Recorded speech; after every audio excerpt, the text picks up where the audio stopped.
untuk Bapak Yahweh, amin. Kita berikan terus yang terbaik bagi dia. Haleluya. Ya, dia dahsyat, dia besar hingga Golgota.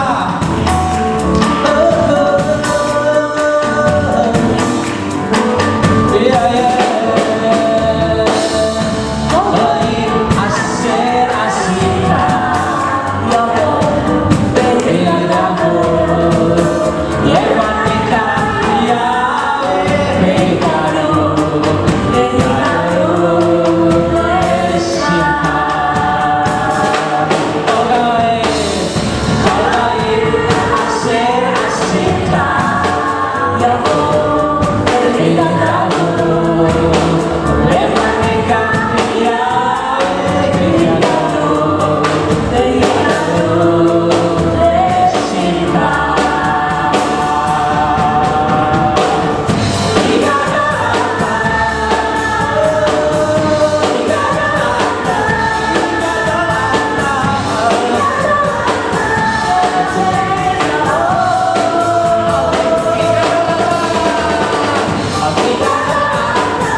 Haleluya.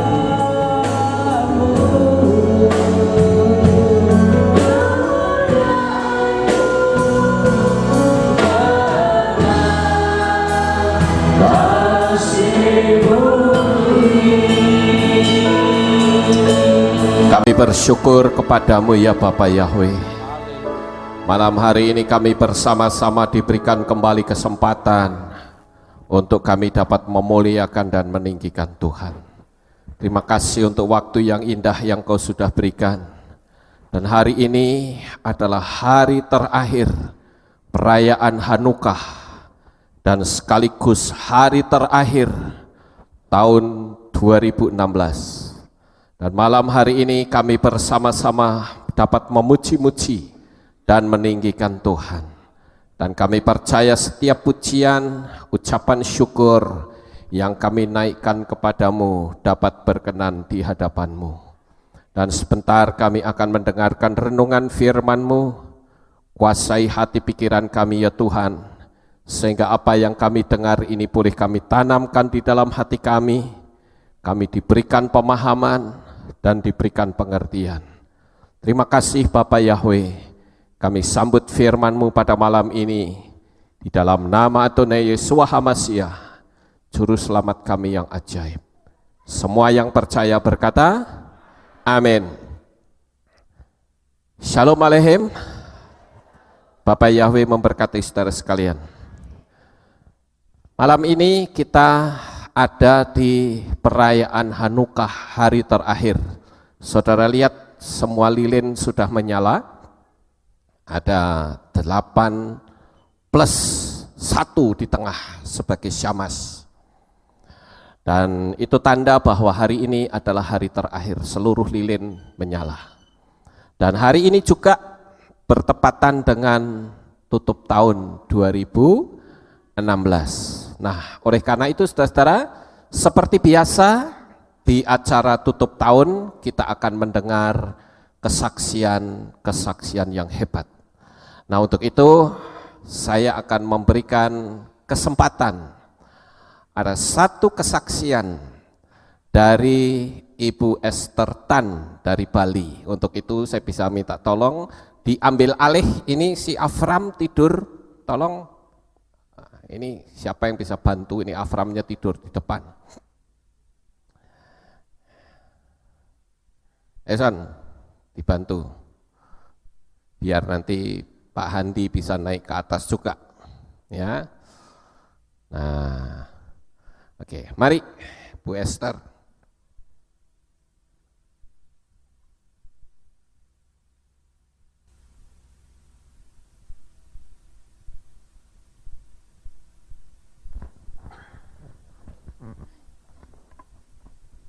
Shalom semuanya. Sebenarnya kemarin saya udah kesaksian ya. Mungkin kesaksian saya yang sekarang, ya saya bersyukur di akhir tahun ini saya bisa ada di tempat ini. Saya nggak pernah kepikiran kok bisa saya ada di tempat ini, kok bisa saya ada bersama saudara-saudari di tempat ini. Ya itulah Bapak kita. Apa yang tidak pernah kita pikirkan, itu yang Bapak Yahweh sediakan bagi kita. Ya,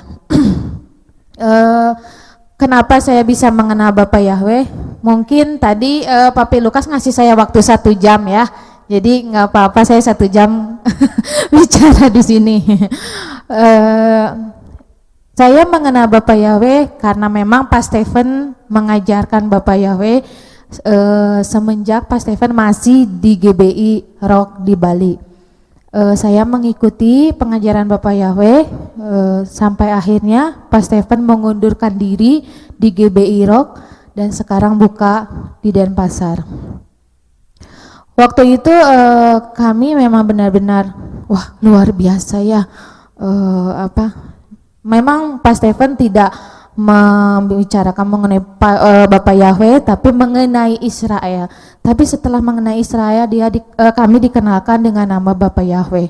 Disitulah mata kami mulai terbuka, dan saya bilang sama suami saya, kok setelah mengenal Bapak Yahweh, kalau kita baca firman itu, kok kayaknya cepet nangkep gitu. Kalau dulu kok baca firman tuh apa gitu. Dan saya bilang juga sama suami, kayaknya kita kayak orang bodoh ya dulu merayakan Natal gitu. Padahal apa sih Natal itu gitu. Ya disitulah akhirnya kami dibukakan. Jadi setelah itu, apalagi setelah saya mengenal Papi Lukas, saya belajar di YouTube, makin dibukakan, makin dibukakan. Dan kerinduan saya di akhir tahun ini, ketika saya tadi malam mau tidur, Ruh HaKudus bicara, jangan pernah lupa bahwa masih banyak di sekelilingmu yang harus dikenalkan, terutama orang tua saya. Karena papa saya dibilang Kristen, ya enggak, dibilang jadi enggak. Tapi di situ Roh HaKudus bilang bahwa tidak ada yang mustahil di hadapan Bapa Yahweh. Amin. Dan setelah Papi bicara kemarin bahwa kita harus menangisi orang-orang di sekeliling kita. Masa kita aja nanti biarin aja orang lain, yang penting kita udah mengenal Bapa Yahweh, toh nanti kita kok yang ke Semaim, gak bisa. Ya istilahnya jangan egois gitu. Karena saya berpikir, aduh gimana ya. Bukan saya berpikir orang tua saya cepat mati, enggak. Gimana kalau nanti papa atau mama saya meninggal, mau kemana mereka? Itu yang Roh HaKudus tadi malam ingatkan. Dan saya sungguh bersyukur punya suami yang selalu mendukung. Yuk kita berdoa, kita belajar, karena memang suami saya ini belajar mengenai Israel tuh ya luar biasa gitu. Apalagi setelah suami saya juga belajar di YouTube, YouTube-nya Papi gitu. Jadi kami juga belajar bahwa mungkin berat bagi kami, karena ya papa saya bukan yang gampang menerima. Tapi saya percaya tidak ada yang mustahil di hadapan Bapak Yahweh. Amin. Mungkin ada lagi? Ya, saya masih bisa mengucapkan Shabbat Shalom mungkin ya pada sore hari ini. Sebentar lagi akan tutup. Jadi saya bersyukur sama seperti istri saya bahwa kami mengenal Papi Mami Lukas lebih menjadi dewasa lagi.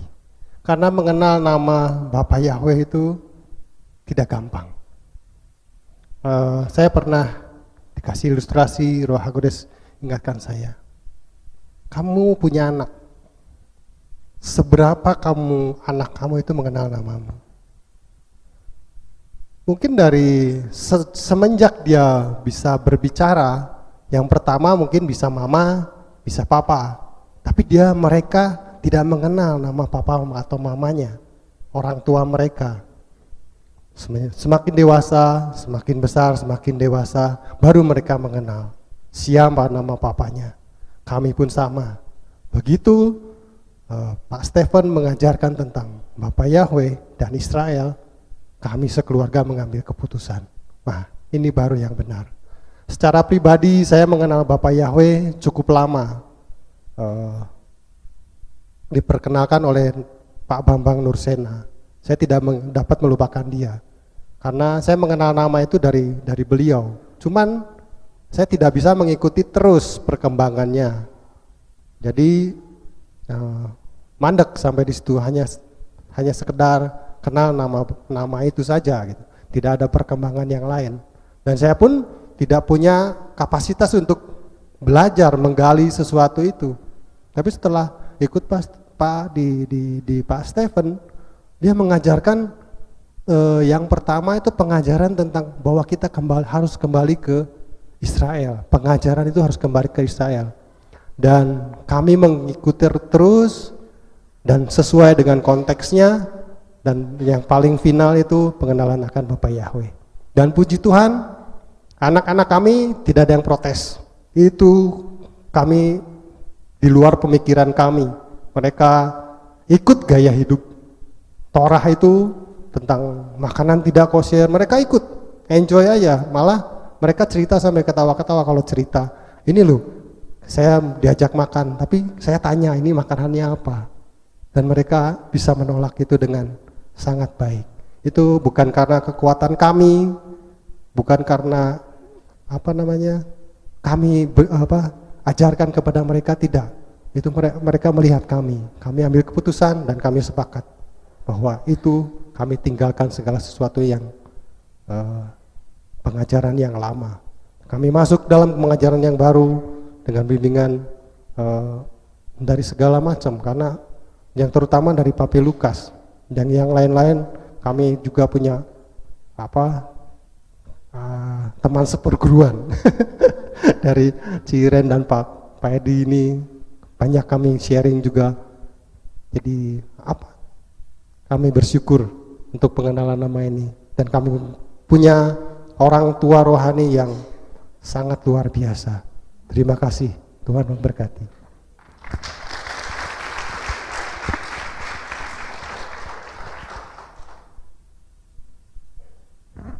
Ya, puji Tuhan. Pengenalan akan nama Bapa itu sebetulnya basic, dasar sekali saudara. Karena masih banyak tahapan-tahapan yang lain. Setelah mengenal nama Bapa, nanti diperkenalkan lagi nama Putra. Diperkenalkan lagi tentang perayaan 7 hari raya. Diperkenalkan lagi tentang baptisan pembaharuan.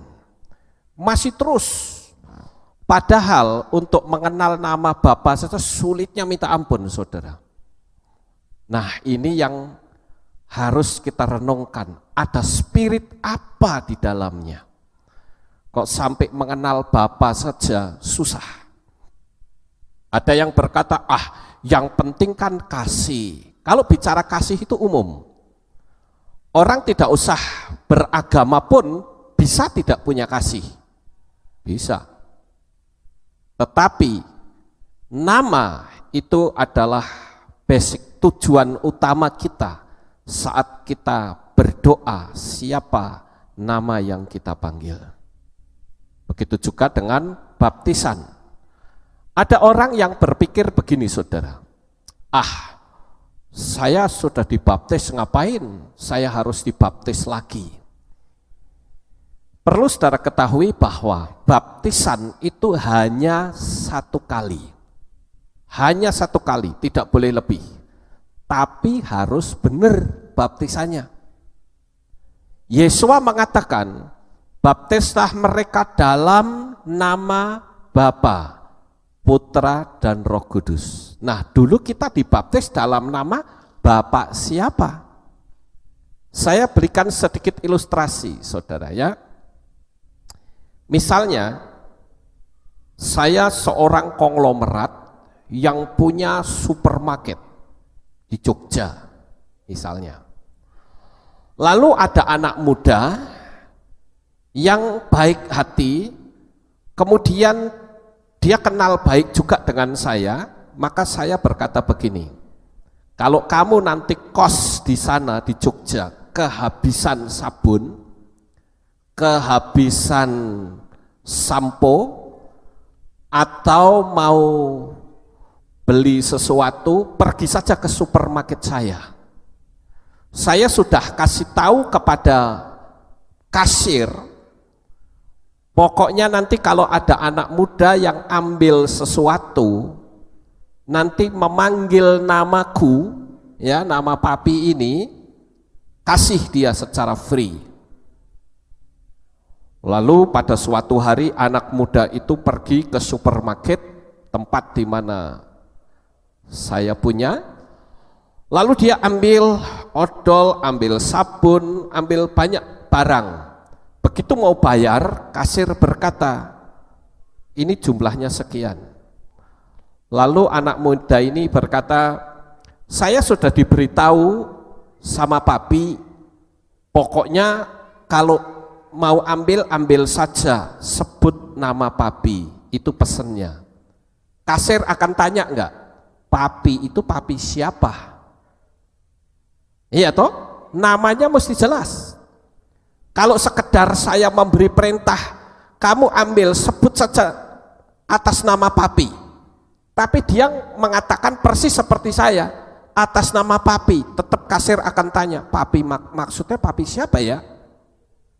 Pasti akan bertanya, apakah papi Richard, papi Yanto, papi Jono, atau papi Lukas? Tapi begitu nama saya disebut, kasir segera tahu dan berkata, oh free, silakan.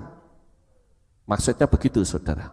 Nah, demikian juga ketika kita dibaptis dulu dalam nama Bapa, dalam nama Putra, dan Roh Kudus, itu alam roh akan bertanya, bapaknya itu bapak siapa? Maksud di sini? Padahal Markus 16 ayat 16 mengatakan, barang siapa percaya dan dibaptis akan diselamatkan. Tapi siapa yang tidak percaya akan dihukumkan. Berarti kalau begitu, percaya tetapi tidak dibaptis selamat enggak? Tidak selamat. Ini benar enggak sih? Enggak selamat? Atau cuma pura-pura ini gaweane Yesua saja? Tidak, saudara. Dunia alam roh itu ngerti. Saat kita memanggil nama siapa yang kita panggil, disitulah yang akan kita akses. Nah, Bapak Ibu Saudara, malam hari ini kita ada di acara tutup tahun. Saya rasa waktu masih ada, karena masih sore, saya memberikan kesempatan bagi saudara yang mungkin akan memberikan kesaksian yang rasanya, oh aku dapat sesuatu yang luar biasa dari Tuhan, perlu saya bagikan di sini supaya jemaat bisa menjadi berkat. Siapa yang mau? Mungkin dari Ibu Irin, Pak Edi, silahkan bisa maju Pak, kasih sedikit kesaksian supaya jemaat bisa mendapatkan kekuatan. Mari Pak Edi. Ayo silahkan maju. Ya. Mau Pak Edi? Oh, enggak. Ada lagi yang mungkin akan kasih kesaksian, saudara? Saya beri kesempatan. Satu orang lagi. Karena jatahnya kan 2 kan malam ini. Nah tadi sudah 1, sekarang tambah 1 lagi. Ada? Saudara pernah ngalami mujizat Tuhan? Loh, sekarang malah diam semua. Siapa yang pernah ngalami mujizat Tuhan? Angkat tangan. Wah, angkat tangan semua. Ayo dong dibagikan pengalaman pertolongan Tuhan yang hebat. Ada yang mau? Silahkan maju ke depan. Ya, mari. Ini Pak Obed. Obed ini adalah seorang tentara. Ya, silahkan bisa memberikan kesaksiannya. Haleluya.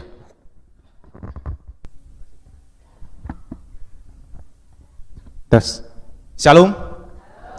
Ya, terima kasih puji Bapak Yahweh atas kesempatan yang diberikan pada malam hari ini, di mana Tuhan sudah memberikan kita kesempatan untuk berkumpul di tempat ini dalam menyambut tahun baru 2017. Pada kesempatan malam hari ini, izinkan saya memperkenalkan diri terlebih dahulu. Nama saya Suaka Obed Nego Sinaga. Saya asli dari Medan, suku Batak ya. Jadi mohon maaf kalau mungkin logat saya sedikit berbeda, tapi hati saya tetap lembut. Ya, amin. Puji Bapak Yahweh ya. Intinya malam hari ini mungkin kesaksian saya tidak terlalu hebat atau mungkin tidak terlalu wah. Mungkin banyak dari kesaksian dan rekan-rekan saudara seiman yang lebih nyata atau lebih berkena. Tetapi di sini saya memberanikan diri untuk menyampaikan kebesaran Bapak Yahweh dalam hidup saya. Saya akan bercerita mengenai pengalaman saya mengenal nama Bapak Yahweh. Di sini saya sebetulnya awalnya itu seorang Kristen yang penuh dengan tanda tanya. Ya. Tanda tanya itu dalam arti saya bingung, ini sebetulnya nama Bapak ini siapa sih sebetulnya? Dari awal saya pendidikan di Malang ya, sebelumnya saya melaksanakan pendidikan di Malang selama 3 tahun setengah. Saya beribadah itu di satu gereja Kristen. Nah, di situ saya betah. Selama 3 tahun saya pendidikan di Malang, saya betah di satu gereja itu dan aktif setiap minggu untuk beribadah. Mungkin mohon maaf kalau yang sudah pernah saya berikan kesaksian, kalau bosan ya pura-pura belum pernah dengar saja ya, biar menarik ya. Ya. Jadi saya bosan kok jadi bosan. Saya 3 tahun itu di Malang itu senang beribadah. Setiap minggu bahkan kalau tidak ada kesempatan saya selalu beribadah. Ya, tentunya dengan menyebut nama si A ya, si A yang kemarin kita sembah, yang pernah kita sembah. Tetapi setelah saya 3 tahun pendidikan selesai dari Malang, saya kembali berdinas lagi di Magelang. Saya berdinas itu di Armet 3 ya, di Sambung. Mungkin kalau saudara-saudara tahu silahkan mampir ke rumah. Jadi saya berdinas kembali dinas ke Magelang. Mulai diri saya itu diragu-ragukan, nggak tahu diragu-ragukan oleh siapa, tapi saya merasa ini diragu-ragukan oleh Roh Kudus. Karena saya dalam satu gereja itu tidak pernah betah. Saya gereja semenjak kecil itu dikenal dengan gerejanya orang Batak ya, HKBP. Tetapi di HKBP itu pun saya tidak betah. Saya berpindah-pindah dari satu gereja ke gereja yang lain. Nah, sampai saya akhirnya ikut juga persekutuan kaum muda ya. Sebelumnya saya ikut persekutuan muda sebelum saya menikah. Mungkin saudara seiman tahu itu yang di rumah makan Mazmur yang di Akmil itu apa namanya saya lupa ya. Di situ saya ikut persekutuan muda dan suatu malam saya setelah selesai ikut persekutuan kaum muda, saya bersama rekan-rekan yang kaum persekutuan nongkrong ya, istilahnya nongkrong, kumpul-kumpul, dan setelah kumpul-kumpul kita pulang.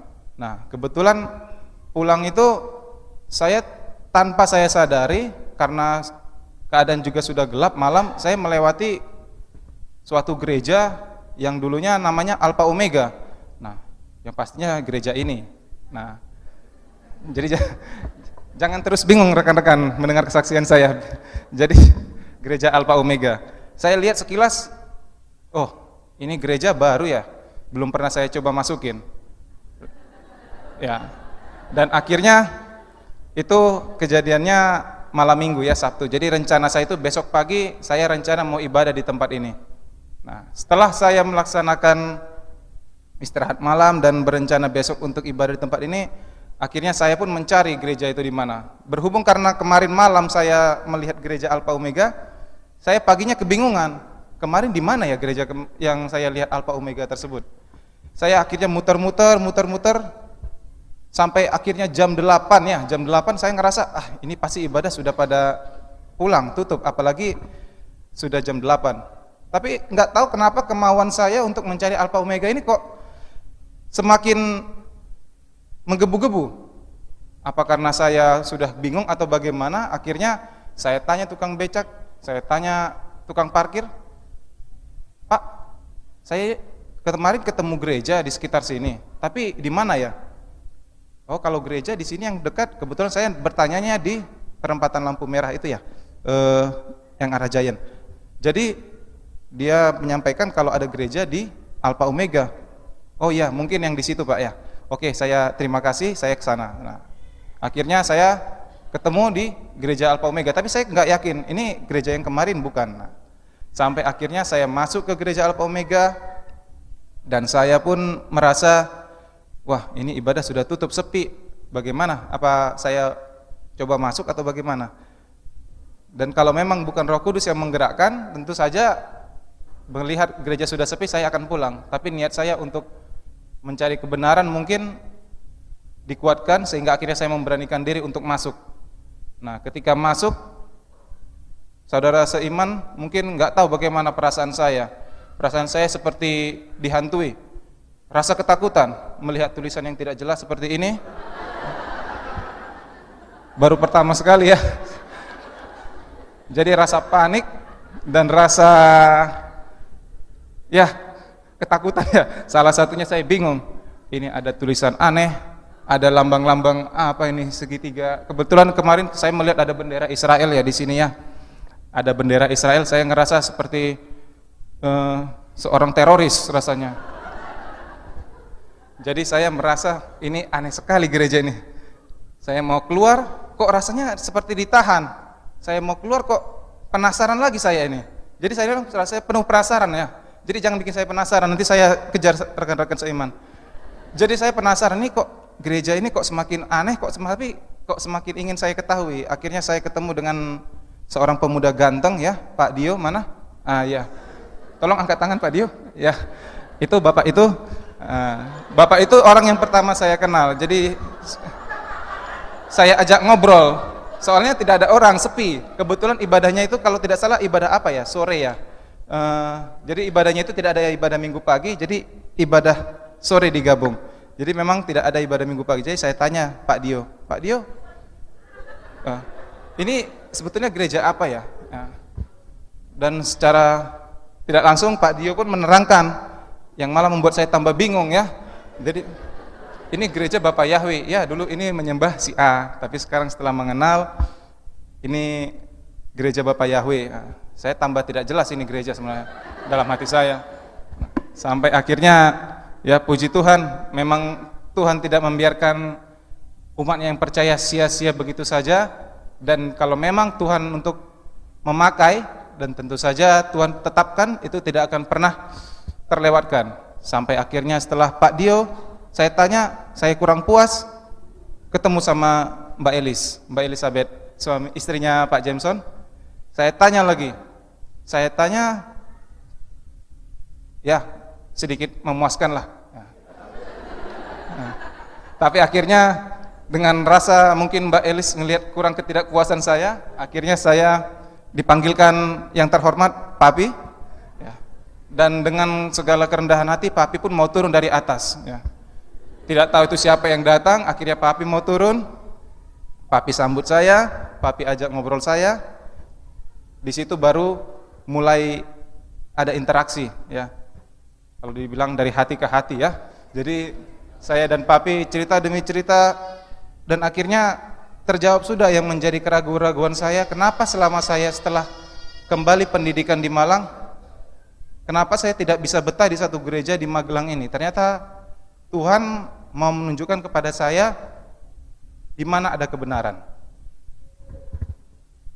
Akhirnya saya menemukan kebenaran itu, dan saya merasa Tuhan tidak akan melewatkan satu orang pun, tidak akan melewatkan satu orang pun untuk menyampaikan namanya yang benar. Mohon maaf kalau saya agak terharu ya. Di sini saya merasakan keselamatan yang luar biasa.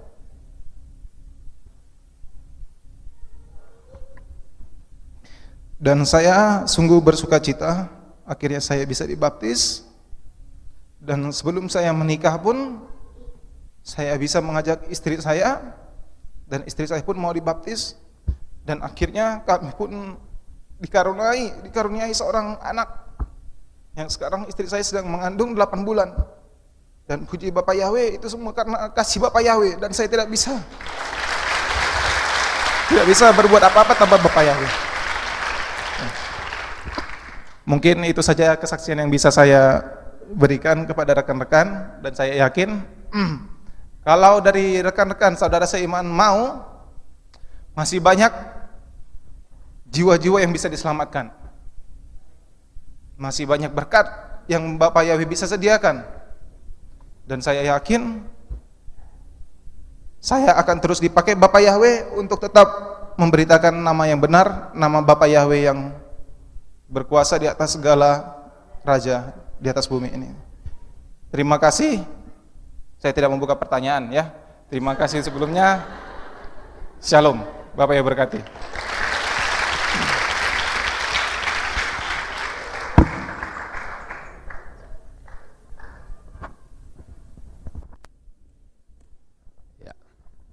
Ya, puji Tuhan, satu kesaksian yang sangat luar biasa, dan selama saya membaptis orang, satu-satunya saya membaptis seseorang dengan pakaian tentara secara lengkap, Saudara Obed.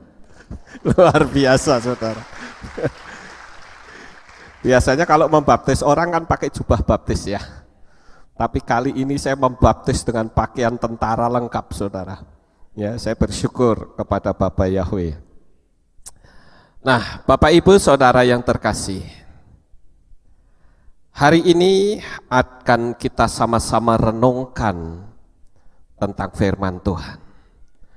Beberapa waktu yang lalu ada orang yang bertanya kepada saya begini, haruskah kita yang sudah mengenal Dafar Elohim dan melakukan Torah merayakan tahun baru Gregorian? Saya memberikan jawab bahwa yang kita rayakan itu adalah karena kita, tanggal lahir kita itu dari penanggalan Gregorian. Jadi kalau umur saudara tambah satu itu patokannya itu kalender Gregorian, bukan kalender Ibrani. Tanggal lahir saudara juga ditentukan bukan dari penanggalan Ibrani, sekalipun kita mengikuti penanggalan Ibrani. Kita juga, kalau saya tanya kepada saudara, saudara lahir bulan apa? Sangat sulit dan sangat jarang orang menyebut, oh saya lahir tanggal sekian bulan Tisri, tidak. Atau saya lahir bulan Tevet, tapi selalu Januari, Februari, Maret, April. Jadi saudara-saudara, di sini yang penting kita ini adalah merayakan bagaimana Tuhan itu memberikan pertolongan kepada kita selama 1 tahun penuh. Kita rame-rame di sini karena kita akan bersyukur karena kebetulan hari ini adalah libur. Semua dan tentu mengingat bagaimana perjalanan hidup kita selama 1 tahun, karena KTP kita itu patokannya kalender Gregorian, bukan kalender Ibrani. Sekalipun kita berfaham Ibrani, tapi kita tidak bisa keluar dari kalender Gregorian, saudara. Jadi kalau saya merayakan malam hari ini acara tutup tahun, saya rasa di hadapan Tuhan juga tidak salah. Saudara setuju tidak? Ya. Karena bagi saya malam seperti ini cukup penting. Kenapa? Karena di tutup tahun itu banyak orang menghabiskan waktunya di tempat-tempat yang mereka anggap itu menyenangkan. Ada orang yang menghabiskan waktu malam tutup tahun itu di tempat pelacuran. Ada juga orang yang menghabiskan waktunya di malam tutup tahun itu di sebuah bar, atau di taman kota, atau tempat-tempat wisata yang terkenal, atau bahkan di jalanan. Saya masih ingat ketika saya masih sekolah dulu, saya menghabiskan malam tutup tahun itu naik motor. Saya punya rombongan 15 orang, semua naik motor. Dan mereka ikut ular-ularan di jalanan di Semarang waktu itu. Ketika pulang, selewat malam tahun baru, jalanan belum ramai seperti sekarang. Semua anak-anak muda, lalu mereka trek-trekan di jalan, kebut-kebutan. Lari tidak ada yang di bawah 120, selalu di atas 120. Dan kalau balapan, itu pepet-pepetan, nanti begitu sudah dekat, ditendang, saudara. Nah, ada salah satu kelompok lain yang waktu ditendang dia kerusuk masuk ke parit. Wah, yang lain ikut ngejar rombongan kami. Sampai akhirnya dua kelompok besar di hutan Pelelen sempat mau berantem, saudara. Tetapi akhirnya tidak jadi karena ternyata satu perguruan karate, saudara. Yang satu itu kelompok dari Tegal, yang satu kelompok dari tempat saya, di Sragi. Saya masih ingat orangnya ketika dia membentak berkata begini, "Sapa miki sing cerempet kancane nyong," katanya, saudara. Wah, saya ingat betul waktu itu. "Mbuh ora ngerti," katanya. Wah, rame di situ di tengah hutan, saudara. Aja macam-macam ya kon karo nyong, katanya. Orang Tegal kan kalau ngomong begitu, saudara. Ya aja kayak kue oh. Lah kon si kepriben. Oh, rame di tengah hutan, saudara. Tapi akhirnya ketika dia menyebut satu nama, itu guru karate, saya bilang, loh saya juga muridnya dia. Saya bahkan masih ada berbau keponakan sama dia. Akhirnya dia nggak jadi, takut ya. Jadi kita akhirnya berpelukan, bubar sendiri-sendiri. Saya ingat betul, itu di tahun baru, malam tahun baru. Jadi selewat jam 12, sekitar jam 1 atau jam 2 kami pulang. Nah, di tengah jalan itu. Kalau sekarang kan Pelelen rame ya, dulu sepi, saudara. Di tengah jalan itu mau berantem, sepeda motornya dituaruk itu. Tapi itulah masa lalu, saudara. Jadi banyak sekali orang-orang di malam tutup tahun itu menghabiskan waktu dengan cara yang sia-sia. Tapi malam hari ini kita menghabiskan waktu untuk Bapak Yahweh. Kita ada di Kehilat untuk mensyukuri kasih Bapa yang begitu besar. Sepanjang tahun ini kita bisa mengingat peristiwa-peristiwa apa saja yang bisa kita sama-sama renungkan. Nah, malam hari ini Bapak Ibu Saudara, saya akan membacakan satu ayat firman Tuhan di dalam kitab Injil Lukas pasal yang kedua ayat yang ke-10. Beginilah bunyinya. Lalu kata malaikat itu kepada mereka, "Jangan takut, sebab sesungguhnya aku memberitakan kepadamu kesukaan besar untuk seluruh bangsa." Ayat ini biasanya sering dipakai untuk memberitakan tentang perayaan Natal. Betul ya, saudara? Kalau Natal selalu pakai ayat ini, saudara. Kalau kita bicara Natal, saya jadi ingat bahwa di seputar perayaan Natal itu banyak sekali kekeliruan, saudara. Yang pertama adalah Natal tanggal 25 Desember. Katanya Yesua lahir 25 Desember. Itu kesalahan pertama. 25 Desember kalau dikonvert ke penanggalan Ibrani, itu berarti bulan Tevet. Dan bulan Tevet itu bulan yang sangat dingin sekali. Kalau tidak percaya, saudara pergi ke Israel sekarang, saudara akan mengalami dingin yang hebat di sana. Saya ke Israel itu 3 kali, saudara. Dan saya tahu bahwa di bulan Desember itu dinginnya luar biasa. Tidak mungkin ada gembala-gembala yang menggembalakan domba di satu padang Efrata, itu yang dikenal dengan Migdal Eder. Padahal ketika Yesua lahir di palungan dan tidak ada domba-domba karena digembalakan. Dan malam itu ada malaikat yang datang mengunjungi gembala-gembala di padang Efrata. Jadi tanggal 25 Desember jelas salah. Yang kedua, setiap kali ada perayaan Natal, coba saudara perhatikan.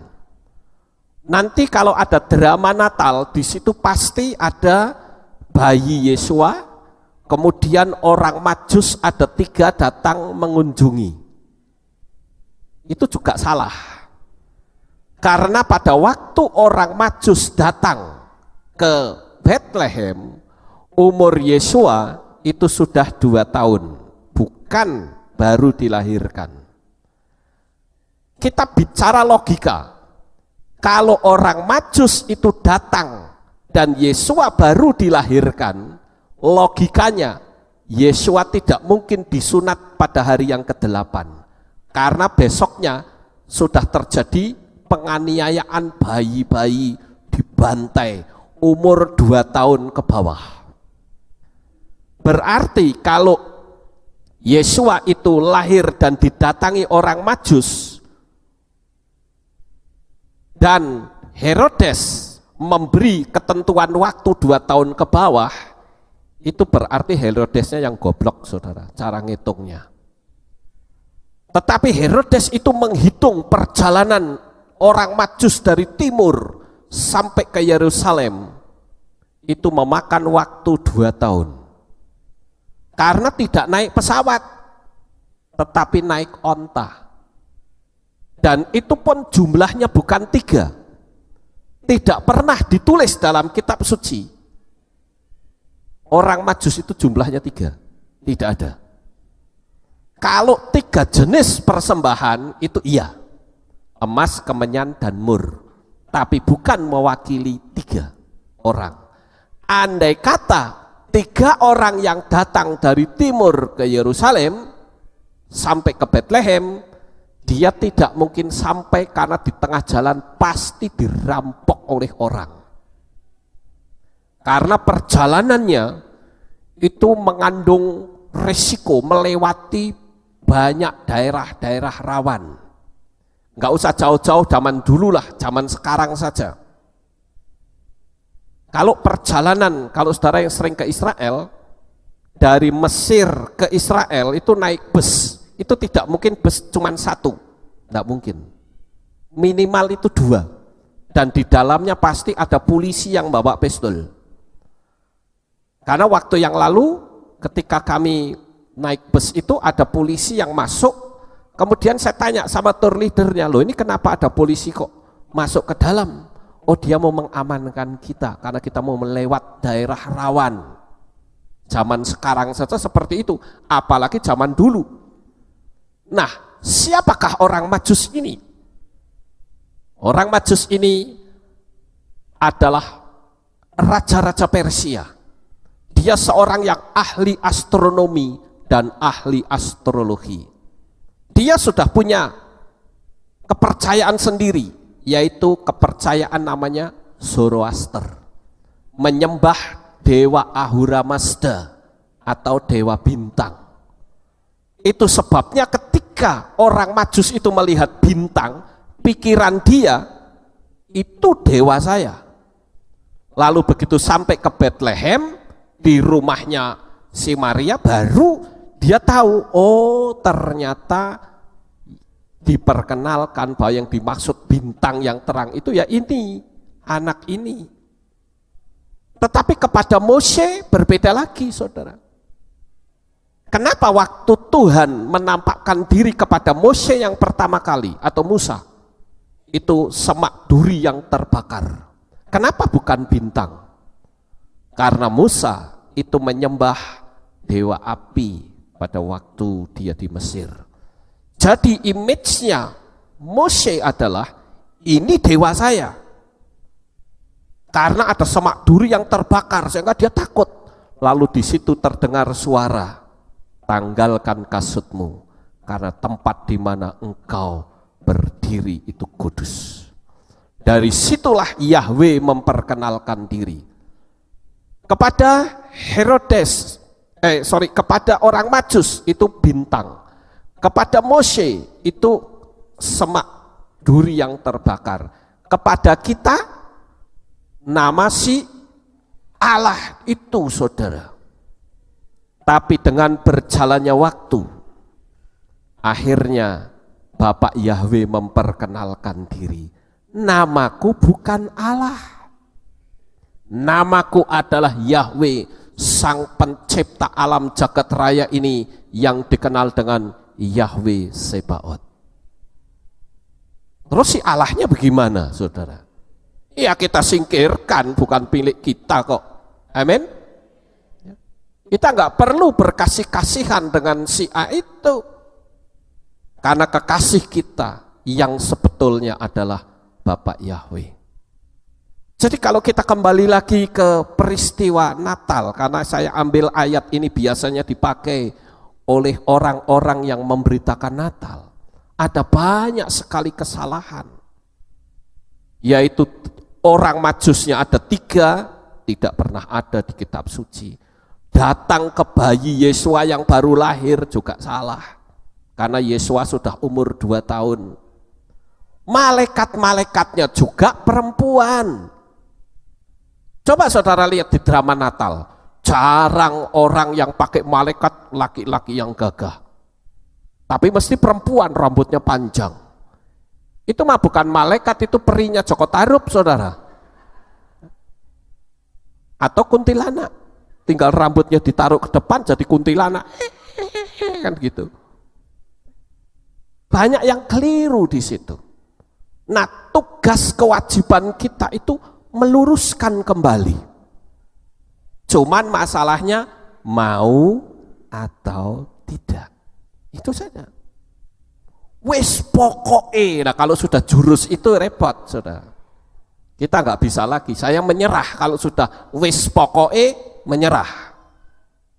Jadi kalau sebuah pengajaran atau suatu kepercayaan yang kita ikuti, harusnya kita itu tahu akar sumbernya ini dari mana. Jangan asal kita ikut anut grubyuk saja. Jangan. Nah, saya menekankan ini, saudara-saudara, karena di malam tutup tahun ini ada satu kata yang akan saya bagikan kepada saudara, yaitu kata jangan takut. Saya ambil ini sebagai kata kunci untuk malam ini. Jangan takut menghadapi hari esok. Karena hari esok kita tidak berjalan seorang diri, tetapi berjalan bersama dengan Bapa Yahweh. Haleluya.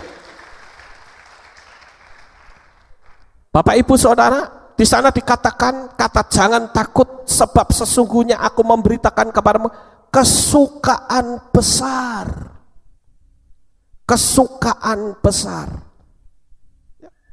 Dan kalau kita melihat di dalam teks berbahasa Ibrani, saya akan bacakan ya. Teks bahasa Ibraninya begini, saudara.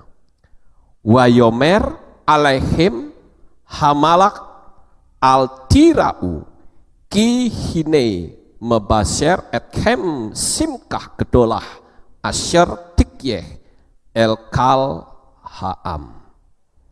Di situ ada kata simkah gedolah. Simkah gedolah itu berarti kesukaan yang sangat besar, kesukaan yang begitu luar biasa. Kalau di dalam teks berbahasa Inggris dikatakan kesukaan besar, ya, berita kesukaan besar. Dikatakan, and the angel said unto them, fear not, for behold, I bring you good tidings of great joy, which shall be to all people. Seluruh dunia ini mendapatkan kesukaan yang besar. Bapak Ibu Saudara, kalau kita melihat di dalam kitab Perjanjian Lama, itu diakhiri dengan kitab Maleakhi. Ya, walaupun dalam kitab asli berbahasa Ibrani itu bukan berakhir di kitab Maleakhi, tetapi di kitab Tawarikh, ya, atau Difre Hayamim. Tapi kita ambil acuan dari Perjanjian Lama yang kita ikuti, yaitu di kitab Maleakhi. Antara Maleakhi dengan Matius atau Matai itu ada space waktu 400 tahun, saudara. Jadi selama 400 tahun Tuhan itu tidak berinteraksi dengan dunia ini. Sinagog ada, ibadah tetap ada, tetapi Tuhan tidak pernah berinteraksi. 400 tahun lamanya ada kekosongan besar di bumi ini. Nah, pada suatu hari, saudara bayangkan dalam kondisi yang hening, tidak pernah ada, ya manusia hanya pelayanan biasa, tapi tidak ada Tuhan berinteraksi dengan bumi kita. Saya bisa bayangkan mereka datang beribadah di sinagog, mereka membaca Torah, tapi tidak pernah ada Tuhan di bumi ini. Tetapi kemudian datanglah suara orang yang berseru-seru di padang gurun, yang berkata, persiapkanlah jalan bagi Elohim kita. Dan di situ akhirnya melihat bagaimana Yeshua yang secara tiba-tiba dia mau memberi diri dibaptis. Bapak Ibu Saudara, dari perjanjian lama sampai Yeshua datang, sekali lagi 400 tahun bumi ini mengalami kekosongan. Tetapi kemudian ketika Yeshua itu dilahirkan, di situ mulai ada intervensi dari Tuhan terhadap umat manusia untuk sebuah karya yang besar. Makanya di sana dikatakan di ayat yang tadi kita baca, jangan takut, sesungguhnya aku memberitakan kepadamu kesukaan besar. Kesukaan besar untuk siapa? Ternyata untuk seluruh bangsa. Bukan lagi kesukaan besar untuk Israel tok, bukan. Bukan kesukaan besar khusus untuk orang Yahudi tok, tidak. Tetapi kesukaan besar bagi seluruh bumi ini. Lalu sekarang yang menjadi pertanyaan Bapak Ibu Saudara, kesukaan besar yang seperti apakah yang Bapak Yahweh sajikan untuk kita bisa nikmati? Saya menemukan ada beberapa hal.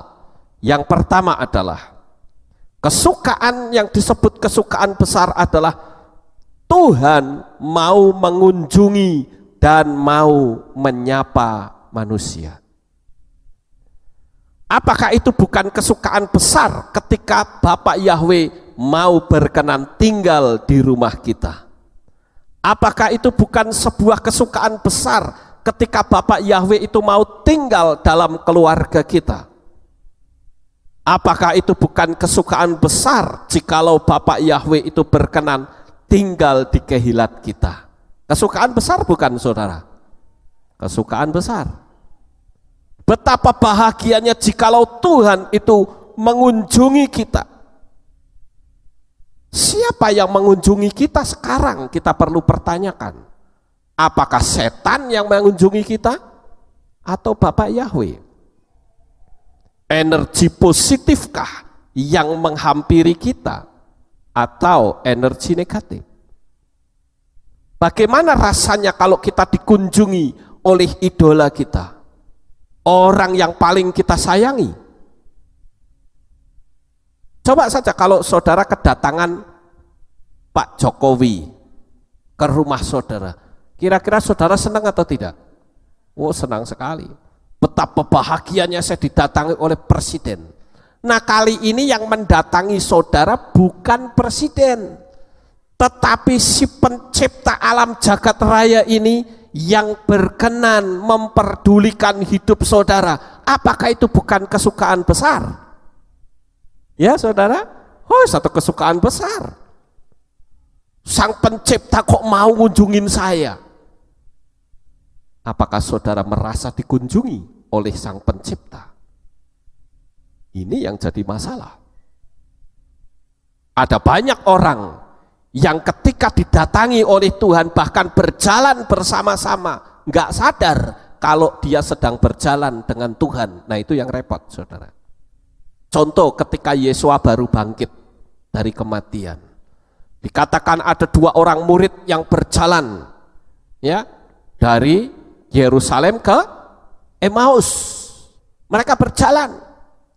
Bahkan Yesua sendiri mendampingi perjalanan mereka. Kok sampai nggak ngerti loh kalau Yesua ada bersama dengan dia. Nah sekarang yang jadi pertanyaan, malam ini saya bagikan kesukaan besar bahwa Sang Pencipta mau intervensi dan mau mengunjungi saudara. Jadi kita harus bisa merasakan betapa bahagianya. Oh, di malam tutup tahun, untuk aku menghadapi tahun depan, aku tidak sendiri, tetapi aku bersama dengan Ruach HaKodes, Roh Kudus, yang akan menuntun perjalanan hidup kita, sehingga kehidupan kita ada di bawah pengawasan Tuhan. Itu yang pertama.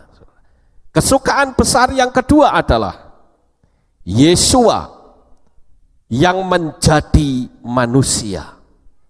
Lalu pertanyaan, apa istimewanya dia menjadi manusia? Oh jelas, sangat istimewa bagi kita. Karena dengan Sang Pencipta menjadi manusia, berarti Sang Pencipta itu tahu perasaan manusia. Saat engkau merasa ditinggalkan oleh orang yang engkau kasihi, Bapak Yahweh juga tahu. Saat engkau merasa hidup sendiri, Bapak Yahweh juga tahu. Saat engkau dihina oleh orang, Bapak Yahweh juga tahu. Saat engkau dilukai, dicaci dan dilecehkan, Bapak Yahweh juga tahu. Kenapa? Lawang dia yang jadi manusia kok. Iya toh? Masa dia tidak tahu perasaan? Yesua juga ngerti perasaan bagaimana orang capek itu seperti apa. Yesua juga tahu bagaimana perasaan orang yang mengalami tekanan itu seperti apa. Yesua tahu. Jadi hari ini ketika hatimu mengalami satu tekanan yang hebat, jangan khawatir. Yesua itu ngerti perasaan hatimu. Bahkan Yesua ingin membalut, mengobati luka hatimu, batinmu. Itulah keistimewaan yang saya katakan Sang Pencipta menjadi manusia, itu menjadi kesukaan besar. Karena dia ngerti perasaan kita. Seringkali saya menemukan orang yang ketika menghadapi tantangan dia bilang, Tuhan, di manakah engkau sebetulnya? Kenapa engkau biarkan aku sendiri, aku berpangku tangan? Saya katakan Tuhan itu ngerti betul. Kalau kita menghadapi tantangan yang begitu berat, saya katakan kita sedang dibelokkan jalan hidup kita oleh Tuhan untuk kita memperoleh kehidupan yang jauh lebih baik dari apa yang bisa kita pikirkan. Itulah yang menjadi keinginan Tuhan, saudara. Haleluya. Jadi untuk menghadapi tahun depan, jangan takut. Saudara yakin mulai saat ini engkau hidup tidak sendiri, tetapi bersama dengan Tuhan yang selalu menyertai dimanapun engkau berada. Ketika engkau dilecehkan, menangislah kepada Bapa Yahweh. Ketika engkau dihina dan dicaci maki, serahkanlah seluruh harapanmu kepada Dia. Sekarang yang ketiga, saudara. Kesukaan besar yang ketiga itu apa? Kesukaan besar yang ketiga adalah dengan Yesua datang ke dunia ini, maka Dia menyamakan posisi kita sejajar dengan orang Yahudi.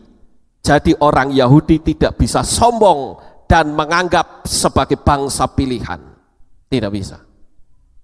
Kenapa? karena kedatangan Yesua, posisi kita sebagai orang-orang goyim itu flat dengan orang Yahudi. Sama. Yang disembah juga sama. Pemahamannya juga sama. Cuman tergantung kita mau belajar atau tidak. Kalau orang di luar sana saja mau mempelajari bahasa Ibrani, masa kita tidak mau belajar bahasa Ibrani? Saya tidak tahu apakah saudara punya niat untuk belajar. Ya. Saya bersyukur kalau jemaat di KPI Bali banyak yang belajar bahasa Ibrani. Saya dengar Ibu Iren juga belajar bahasa Ibrani. Saudara juga bisa belajar bahasa Ibrani dari apa? Dari Play Store. Kalau saudara punya HP yang Android, saudara cari aja, masuk ke Play Store, kemudian ketik kata Hebrew Learning atau belajar Ibrani, nanti kan muncul. Di situ ada banyak sekali program-program di mana kita bisa belajar. Oh, nulis huruf alef itu seperti ini, huruf bet itu seperti ini, tanda masorahnya itu kalau ada garis itu bunyinya seperti apa, semua diajar di sana. Jadi kita sangat bersyukur. Kenapa? Karena ada kesukaan besar di mana posisi kita sebagai orang goyim itu flat, sama persis dengan orang Yahudi. Dan kita disebut juga sebagai bangsa pilihan Tuhan. Kita statusnya bukan lagi menjadi hamba Tuhan, tetapi kita statusnya adalah mempelainya Hamasya. Ini yang harus kita sadari, saudara. Berapa banyak di antara kita yang tidak menyadari bahwa posisi kita itu sama dengan orang Yahudi. Jadi kita tidak boleh merasa kecil di hadapan mereka. Sekarang kita punya level yang sama. Bedanya adalah kita mau belajar seperti mereka belajar apa tidak? Punya pola dan gaya hidup seperti mereka atau tidak? Jangan sampai kita ini, ya kan kita ini bangsa kafir, saudara, yang disebut goyim. Goy itu artinya bangsa, tapi karena banyak jadi ada imbuhan goyim itu bangsa-bangsa. Bangsa-bangsa di luar Torah itu enggak punya aturan dalam hidup. Oleh karena itu ada juga yang dulunya sebagai penjudi, dulunya sebagai penggosip, dulunya sebagai pecandu narkoba, jangan pernah pakai lagi. Nah, Bapak Ibu Saudara yang terkasih, karena pola hidup dari kehidupan kita ini sekarang menjadi penentu generasi di bawah kita. Kalau kita hidupnya geleyeng, limbung, saudara, mau dibawa kemana kita ini? Saya kemarin melihat ada satu tren atau katakanlah satu berita yang sedang tren sekarang, yaitu tentang pilot Citylink yang memakai narkoba. Kalau saya perhatikan itu bukan narkoba tapi tembakau gorila. Tembakau gorila itu tidak bisa dideteksi, saudara. Siapa yang pernah lihat pilot Citylink yang ngaco jalannya limbung mau tugas? Ada yang pernah lihat? Belum ada ya? Oh, cuman 1-2 ya. Coba kita lihat, saksikan videonya, saudara. Saya tunjukkan videonya. Ini pilot Citylink, ya. Jangan saudara berkata ini, wah, Pak Lukas menjelek-jelekan. Tidak, ada beritanya. Itu adalah rekaman audio yang kami dapatkan dari penerbangan Citylink GQ800 dari Surabaya menuju Jakarta, dan sudah dikonfirmasi oleh pihak Citylink bahwa benar itu adalah percakapan yang terjadi yang dilontarkan oleh pilot T saat akan memberangkatkan pesawat menuju Jakarta.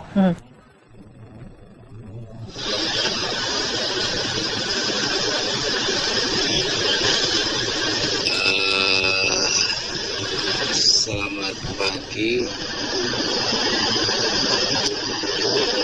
Ini kapten Anda. Nama saya Tekad Something.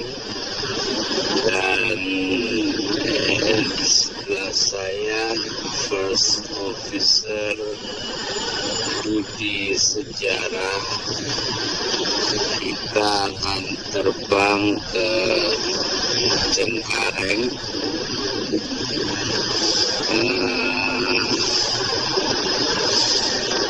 Surabaya is good, Cengkareng is also good, everything is good. Kita sudah ready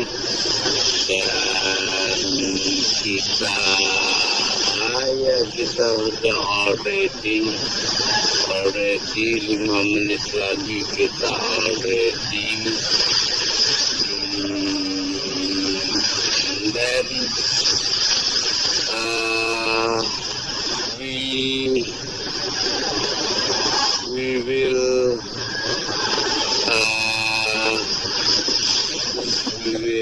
be flying in 5 minutes already, and these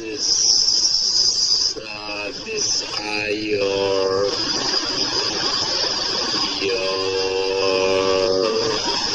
flight attendant, Rita,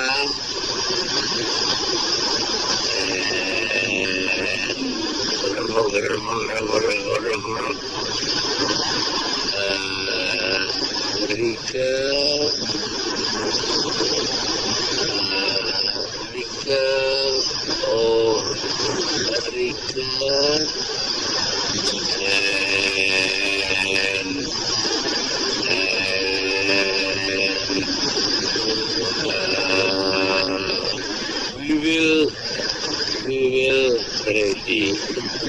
Yes, we will ready.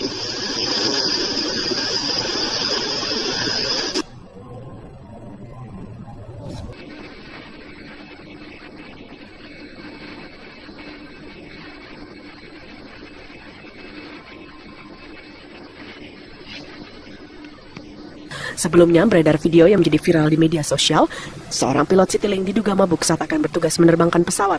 Akibatnya penumpang mengalami delay atau penundaan penerbangan selama 1 jam. Dari Jakarta, Ong Suhirman, TV One mengabarkan.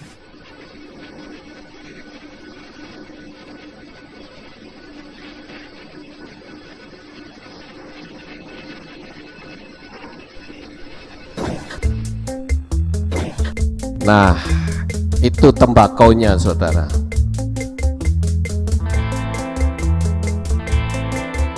Ada tembakau yang dikenal dengan ganja gorila.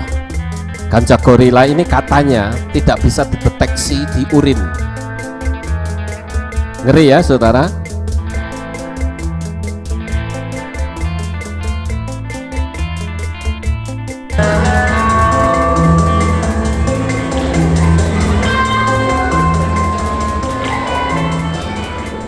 Ya, sampai di sini.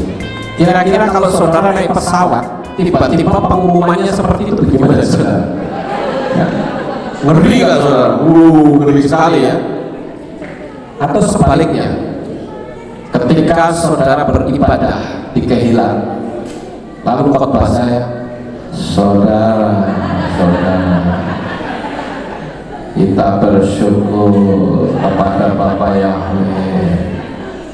Kita dapat anugerah yang besar. Kira-kira saudara curiga nggak? Ini lagi sakau nih orang, nggak beres. Langsung hentikan, stop, turun. Ya. Apa gagahnya orang pakai beginian, saudara? Kalau saya katakan orang-orang yang pecandu itu sebetulnya pengecut. Ini kalau menurut saya. Kenapa? Karena dia seperti dulu ya, ketika ada seseorang yang mau nemuin saya, dia minum minuman dulu. Dulu kita punya RW kan begitu, saudara. RW orang belakang sini, Pak RW. Kalau mau nemuin saya, mesti minum-minum dulu. Baru dia mau temuin saya. Saya bilang, kenapa sih kok kamu mabuk-mabukan kayak gitu? Wah, aku ra pede nek ketemu papi, katanya. Lo tidak bisa seperti itu, kamu panutan masyarakat loh. Saya bilang kalau sekali waktu kamu kesini lagi dengan main mabuk-mabukan begitu, saya nggak mau nemui. Sekarang sudah betul-betul nggak bisa ketemu saudara, karena dia mati. Ya, dia mati karena mabuk. Nah oleh karena itu saudara, kita sebagai anak Tuhan, kita harus tunjukkan ini loh jati diriku. No narkoba, amin. No drug, nggak ada istilah drug yang harus bisa masuk ke tubuh kita, amin.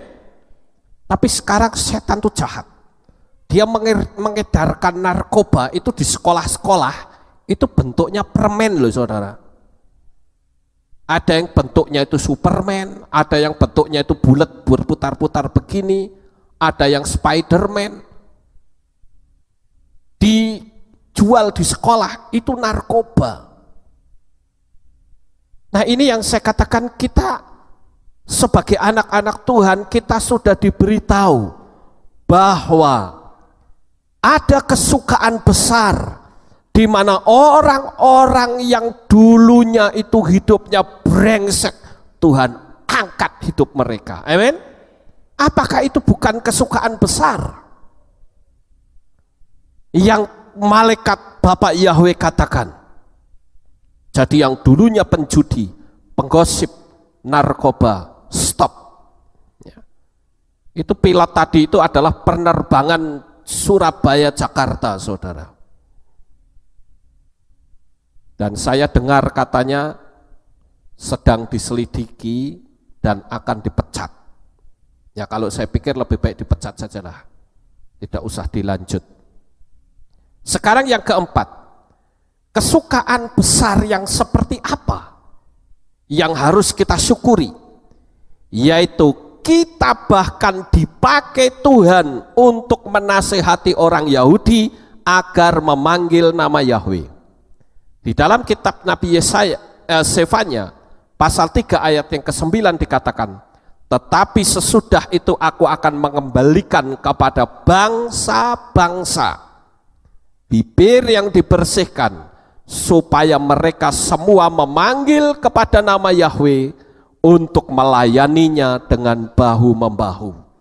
Kita ini bangsa-bangsa yang dipakai oleh Tuhan untuk memberitakan nama Yahweh. Kok aneh? Karena orang Yahudinya sekarang berhenti untuk memanggil nama Yahweh. Mereka mengganti dengan Adonai atau Hashem.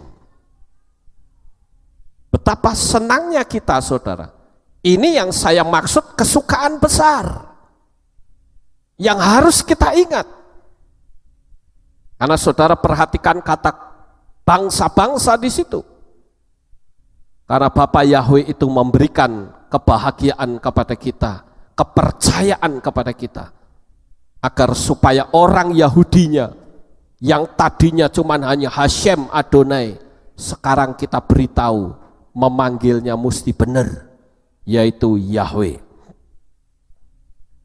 Kemudian saudara-saudara, yang kelima, kesukaan besar yang seperti apakah yang Bapak Yahweh itu berikan kepada kita, sehingga malaikat Tuhan tadi berkata, aku memberitakan kepadamu kesukaan besar atau the great joy. Kesukaan besar yang kelima adalah selalu memberikan kesempatan untuk kita memperbaiki diri dalam perjalanan hidup kita. Amin. Sekali waktu perjalanan hidup kita itu mengalami banyak hambatan, mengalami banyak tantangan, kita bahkan bisa jatuh. Tapi sekali lagi Tuhan katakan, aku selalu memberi kesempatan.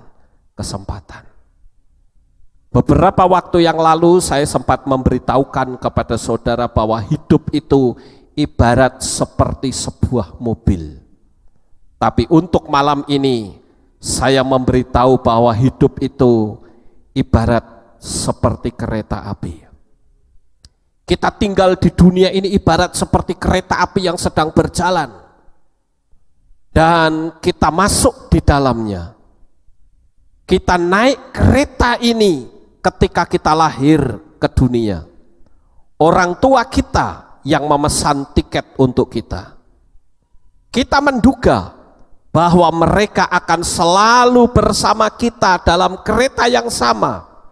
Namun di suatu saat, di suatu stasiun, orang tua kita harus turun dari kereta dan dia meninggalkan kita sendirian dalam kereta itu. Saya sekali waktu akan meninggalkan saudara. Mungkin saudara juga sekali waktu harus meninggalkan saya, berhenti di stasiun-stasiun pemberhentian, dan kereta dunia ini terus berjalan.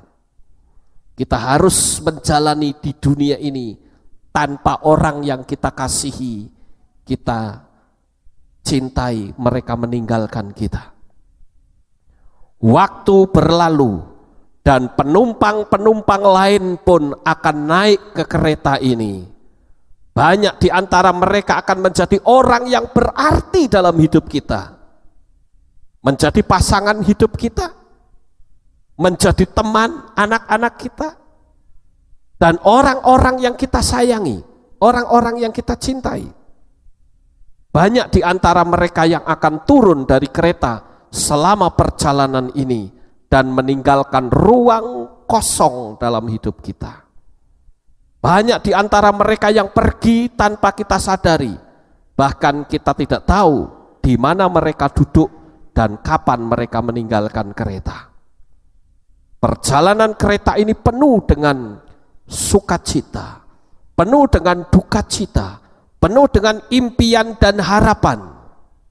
Tetapi ucapan hello, selamat tinggal, cinta, dan air mata, itulah yang akan mewarnai. Perjalanan yang indah akan diwarnai dengan saling tolong menolong, saling mengasihi, dan hubungan baik dengan seluruh penumpang kereta yang lain. Apa yang saya sampaikan ini saudara bisa menangkap? Bisa tidak saudara? Perjalanan hidup kita ini ibarat naik kereta api. Saya tidak tahu kapan saya harus diberhentikan turun dari kereta itu. Saya juga tidak tahu kapan saudara akan turun dari kereta. Kereta terus berjalan.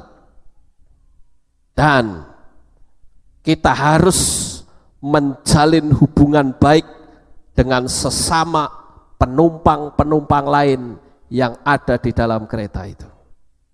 Saya tidak tahu di tahun depan apakah saya masih bisa menghirup udara segar dan melihat cahaya matahari, atau hari ini adalah hari terakhir dalam hidup saya. Tidak seorang pun yang tahu. Kalau saya berkata hari ini adalah hari terakhir, bisakah saudara berkata jangan? Kalau Tuhan berkata Lukas pulang hari ini, maka saya hanya berkata siap Tuhan, sekarang pun saya mau. Amin. Ya. Kita harus siap saudara. Jadi jangan sampai saudara berpikir bahwa oh Pak Lukas itu akan terus hidup. Tidak. Sekali lagi pekerjaan yang saya jalani ini itu rentan dengan pembunuhan. Orang tidak suka bisa bunuh saya. Jadi saudara juga harus selalu siap. Di akhir tahun ini saudara, saya mengatakan dalam penggembalaan dan pelayanan saya tidak sempurna. Sekali waktu ucapan saya bisa melukai hati saudara. Ucapan saya bisa membuat hati saudara jengkel. Bahkan sikap hidup saya pun mungkin ada yang tidak suka. Tetapi biarlah di malam hari ini, di malam tutup tahun ini, saya bisa berkata, saya mohon maaf yang sebesar-besarnya atas sikap dan tindak tanduk langkah hidup saya. Bukan cuman saya pribadi, tetapi terhadap keluarga besar saya, terhadap orang pastori, Saya mohon maaf yang sebesar-besarnya karena pelayanan saya belum sempurna, tapi saya selalu ingin menjadi sempurna dan kasih saya terhadap saudara tidak akan pernah berakhir. Saya selalu berkata kepada jemaat yang ada di Purworejo, saya katakan, sekalipun jemaat ini sedikit, aku mengasihi engkau. Sekali waktu kelak aku mati, nama-namamu akan aku bawa. Aku akan hadapkan kepada Tuhan dan berkata, Tuhan, kalau aku dibawa ke Syamayim, ingatlah orang-orang yang aku gembalakan. Aku mencintai mereka, aku mengasihi mereka. Dan kalau malam ini saya mati pun, wajah dan nama saudara akan saya bawa, saya hadapkan kepada Tuhan dan katakan, Tuhan, bawa mereka sekalian bersama-sama dengan aku di Syamayim. Kita akan reuni kekal di sana, saudara. Haleluya.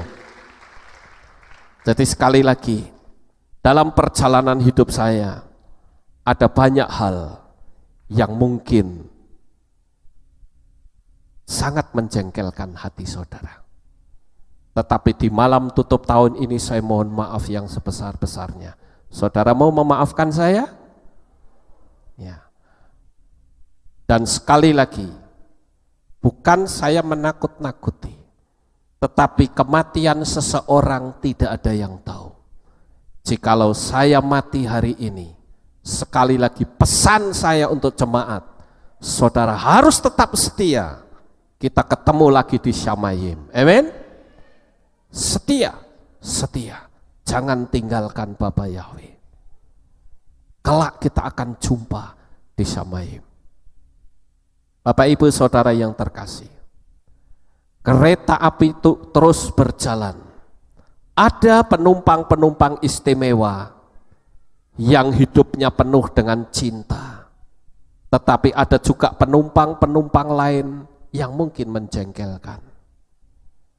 Tapi marilah kita bisa memahami akan orang lain agar perjalanan hidup kita nyaman dan hidup kita itu benar di mata Tuhan. Amin.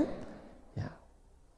Sekali lagi Bapak Ibu Saudara, jikalau dalam pelayanan saya selama 1 tahun ini banyak kesalahan, banyak kekeliruan, saya atas nama pribadi, atas nama keluarga besar saya, bahkan atas nama seluruh pastori, jikalau ada kekeliruan saya mohon maaf yang sebesar-besarnya. Sukses besar untuk saudara, Bapak Yahweh memberkati. Haleluya. Kita tunduk kepala saudara-saudara, kita akan mengucapkan syukur kepada Bapak Yahweh.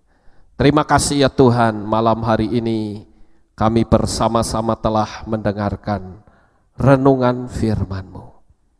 Di malam tutup tahun ini kami bisa mengintrospeksi diri kami, karena kami menyadari hidup kami bukanlah orang yang berkenan, tetapi kami mau diperkenan oleh-Mu.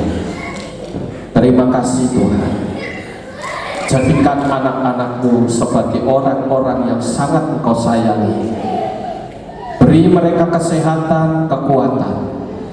Biarlah hidup mereka diberikan kebahagiaan dan sukacita di dalam Engkau. Di dalam nama Adonai Yesus HaMashiach, kami sudah berdoa dan mengucap syukur. Semua yang percaya berkata, amin. Puji Tuhan. Malam hari ini, saudara-saudara, kita akan dengar pengumuman.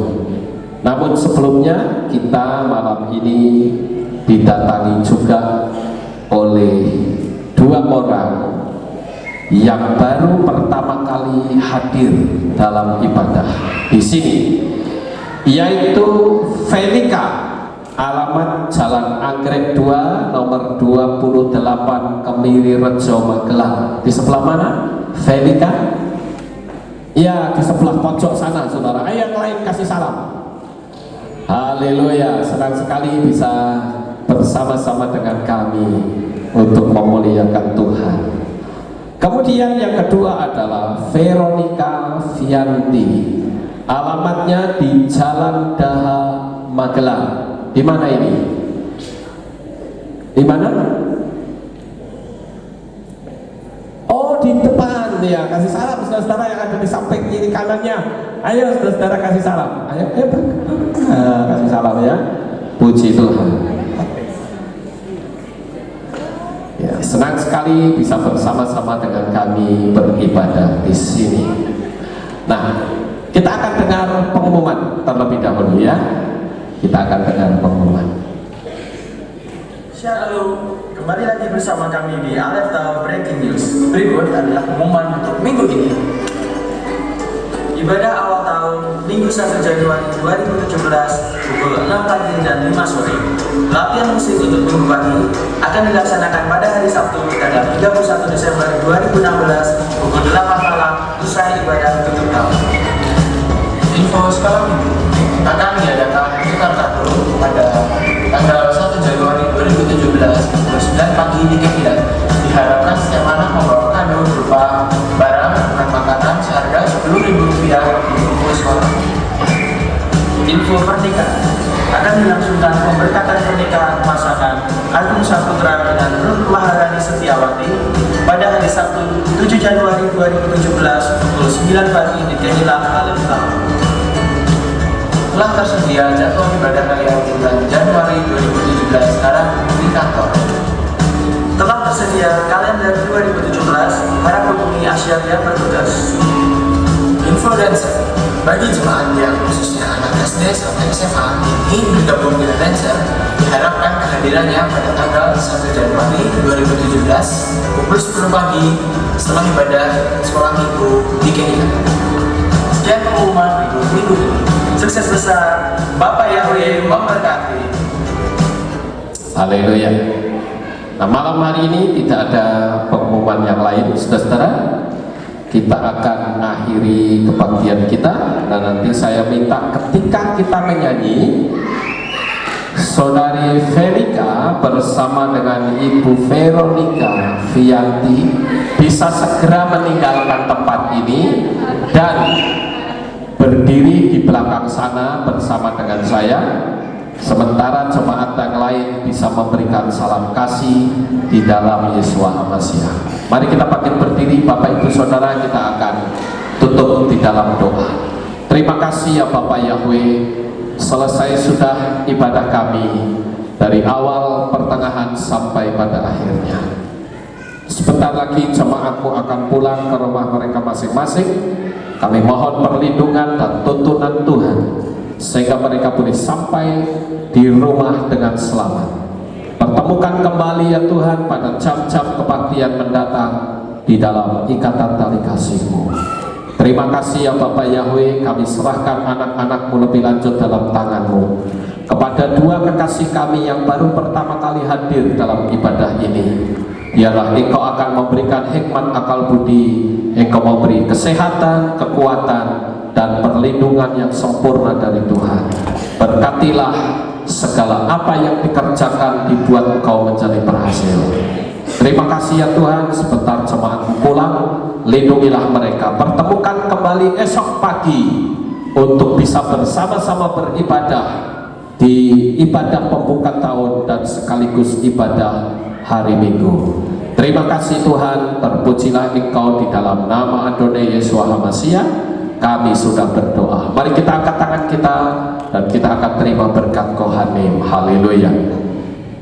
Yevarecha Yahweh vayismerecha.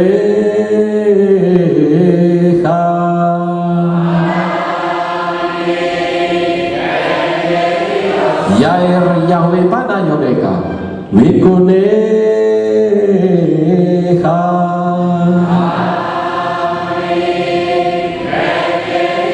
Yisa Yahweh mana yodeka wa Yashem lecha shalom.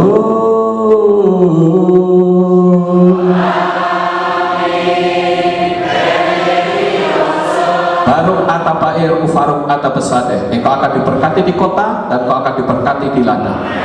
Baruk peripiteka ufri atmatka ufri fehem teka shikar ala peka wa esterot sodeka. Diberkatilah buah kandunganmu, diberkati hasil bumimu, diberkati hasil ternakmu, anak-anak lembumu dan anak-anak dombamu. Baruk tan aka umi syartek, kami berkatilah pakulmu dan tempat adonanmu. Baruk ata peboiha, ufaruk ata penseteha, dan engkau akan diberkati pada waktu kau masuk, dan engkau akan diberkati pada waktu kau keluar. Baruk ata Yahweh Eloheinu melek haolam, besem Yesua hamas Yahweh ruah kodes, kile olam faed. Kami sudah berdoa dan mengucap syukur. Haleluya. Iya memang.